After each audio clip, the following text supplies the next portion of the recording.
World War II officially came to an end on September 2, 1945, when Japan surrendered to the Allied forces aboard the USS Missouri. For most of the world, that marked the end of a brutal and exhausting global conflict. But strangely enough, not everyone laid down their arms. For some soldiers, the war didn't really end, not because they didn't want peace, but because they didn't believe it was real. Some were convinced that the surrender announcement was a trick, a clever ruse spread by the enemy. Others never received the news at all, stranded in remote areas with no communication. Instead of returning home, a handful of these determined on, in some cases, forgotten soldiers took to the dense jungles, living in hiding and sticking to their original orders: never surrender. Armed and alert, they continued their missions in isolation, unaware that the world had moved on. Some remained hidden for years, and a few for decades, refusing to accept defeat until they were discovered or persuaded long after the war had ended. Japan officially surrendered on September 2, 1945, bringing World War II to a close. But even before that, in August 1945, Emperor Hirohito made a historic announcement over the radio, addressing the nation and declaring Japan's intention to surrender. It was the first time many Japanese citizens had ever heard the emperor's voice. However, despite this monumental broadcast, the news didn't reach everyone. Whether due to communication breakdowns, remote locations, or pure disbelief, some soldiers never got the message, isolated on distant islands or deep in the jungles. Cut off from the outside world, these men continued to fight or hide, believing the war was still raging on. For them, the emperor's voice never came, and peace was just a rumor, not a reality. At its peak during World War II, the Japanese Empire was vast and far-reaching. It stretched across large parts of East and Southeast Asia, from the Asian mainland including parts of China, Korea, and Southeast Asia all the way to numerous islands scattered throughout the Pacific Ocean. This massive expanse meant that many Japanese troops were stationed in extremely remote and isolated locations. Some were deep in the jungle, others on distant Pacific islands with little to no communication with the outside world. Because of this, when the war ended, not everyone got the memo or believed it when they did. Communication across the Japanese Empire became increasingly difficult toward the end of the war. Allied bombings had devastated key infrastructure: railways, bridges, radio towers, and ports, making it nearly impossible to relay important information across such a sprawling territory. As a result, entire outposts were cut off from command, and many soldiers found themselves in the dark, with no idea that the empire they were fighting for had already surrendered. For many Japanese individuals, the idea that their nation had surrendered was unthinkable. Japan had built a strong culture of honor, loyalty, and sacrifice. Surrender was seen as deeply shameful.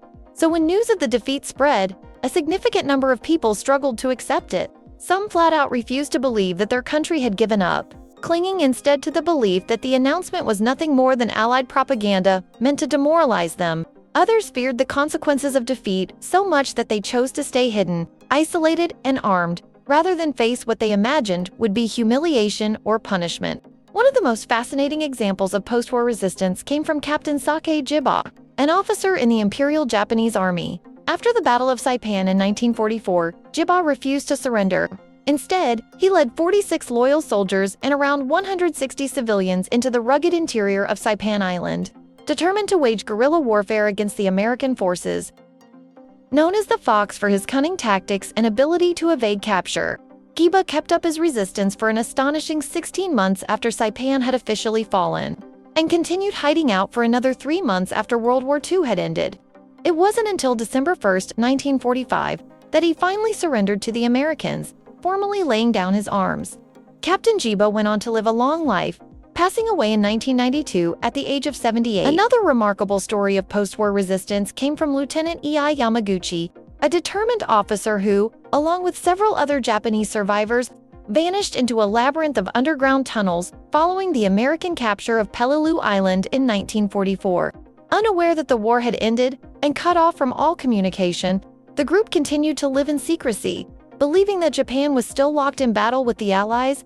For years, they remained hidden, surviving in harsh conditions and evading any attempts to flush them out.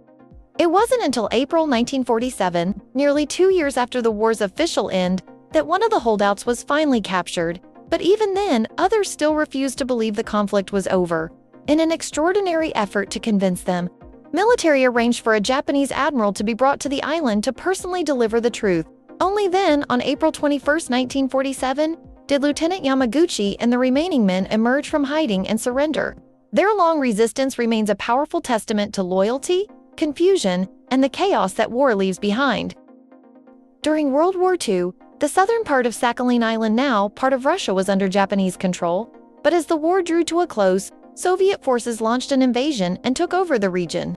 Among those captured was Ishinosuke Wano, a Japanese soldier who was sent to a camp deep in Siberia. For decades, his family and friends in Japan had no idea what had happened to him. With no communication and no trace of his whereabouts, Wano was eventually declared legally dead in the year 2000. But in a surprising twist of fate, Wano hadn't perished at all. After leaving the camp, he remained in the Soviet Union, where he started a new life. He became a Soviet citizen, settled in the Ukrainian Soviet Socialist Republic, and even started a family. It wasn't until decades later that he reconnected with his homeland, and when he finally returned to Japan, he discovered he was no longer officially recognized as a citizen. Despite the bittersweet nature of his return, Wano's story is one of endurance, unexpected turns, and the complicated human aftermath of war. In 1944, Noboru Kinoshita experienced an attack by the Americans which resulted in the sinking of his ship near the Philippines. He was one of the fortunate individuals who managed to survive and reach Samar Island. Afterward, Kinoshita joined the Japanese forces and embarked on a military mission in the dense jungles of Luzon Island. Noboru Kinoshita, unaware of the war's end, managed to survive in the jungle, anticipating rescue. This lasted for a remarkable 11 years. Unfortunately, in 1955, Filipino authorities arrested him for pilfering sweet potatoes from a farmer. Regrettably, 1 month later, Kinoshita took his own life. Shoichi Yoko, an Imperial Japanese Army sergeant, holds the record as the third longest holdout. After U.S. forces captured Guam, Yoko and 9 fellow soldiers sought refuge in the jungle. Yoko outlived his companions, with the last 2 passing away in 1964. Yoko became aware of Japan's loss in 1952, yet he maintained his refusal to surrender. In January 1972, a pair of local individuals discovered Shoichi Yoko and took him back to society. The picture shows a replica of the cave he resided in for many years. Yoko, who had spent the past 28 years secluded in the jungle, efficiently adjusted to urban living in Japan, earning popularity as a celebrity figure. Yoko passed away in 1997. In 1944, there was an attack on a Japanese convoy that resulted in its sinking near Anaton, an island in the northern Mariana Islands. Following this incident, 36 men successfully reached the island and were warmly greeted by the owner of a coconut plantation and his wife. However, the Americans subsequently focused on capturing the main Mariana Islands, which meant that Anatahan was left cut off from communication and essential supplies. In January 1945, a B-29 bomber crashed into the island, providing the castaways with valuable resources. They utilized the plane's metal remains to create practical items, such as clothing made from parachutes and fishing lines from nylon cords. On the island, there was only one woman named Kazuko Higa. Her husband vanished under mysterious circumstances when the soldiers arrived. Eventually, she wed Kikuichiro Higa, a castaway who met a tragic end. Higa reputedly had a string of lovers as the men vied for her affections. The situation deteriorated when the group figured out how to ferment coconut wine. It remains uncertain if the introduction of alcohol to the island was connected to the staggering 12 homicides that transpired by 1951. Despite receiving leaflets informing them that the war had ended, the group on the island dismissed it as enemy propaganda and only surrendered in 1951. Kazuko Higa, known as the Queen Bee of Anatahan, gained fame in Japan. However, she later turned to prostitution and eventually passed away at the age of 51. By that time, she was working as a garbage collector. Hiroo Onoda gained fame as a notable holdout. Working as a spy, Onoda, a skilled commando, chose to conceal himself on the island of Lubang in western Philippines following the American occupation. Lieutenant Onoda, along with his comrades, managed to endure in the wilderness for approximately 3 decades. Leaflets, letters, and photos from their families were dropped by air onto the island. However, Onoda and his comrades rejected them, deeming it false information. Gradually, Onoda began to lose his fellow soldiers. One left voluntarily, another was killed by a search party, and a police officer shot dead another. Eventually, Onoda found himself completely alone. In 1974, Hiroo Onoda was discovered by a backpacker. Despite his refusal to accept defeat, the Japanese government had to locate Onoda's old commanding officer, who gave him the order to surrender. It was only after this that Onoda finally turned in his sword. During his refusal to surrender, Onoda caused extensive property damage and was responsible for the deaths of several civilians in the Philippines. Nevertheless, he was never held responsible for these acts. Hiroo Onoda returned to Japan as a hero. A year later, he emigrated to Brazil, where he became a rancher. Onoda passed away in 2014, aged 91. Teruo Nakamura, known as the last of the last Japanese holdouts, found himself on Morotai Island, now Indonesia, in 1944 when the island was seized by American forces. Nakamura then sought refuge in the jungle alongside a group of soldiers. The group stayed together for approximately 10 years. But in 1956, Nakamura made the decision to pursue a solo career. Eventually, a pilot noticed him and notified the authorities.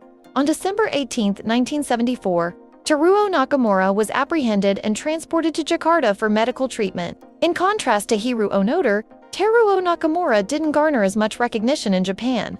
This might be attributed to Nakamura's background as a colonial soldier hailing from the land that became Taiwan.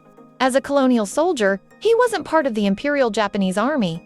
Nakamura, not being a member of the Imperial Japanese Army, did not receive any pension or benefits.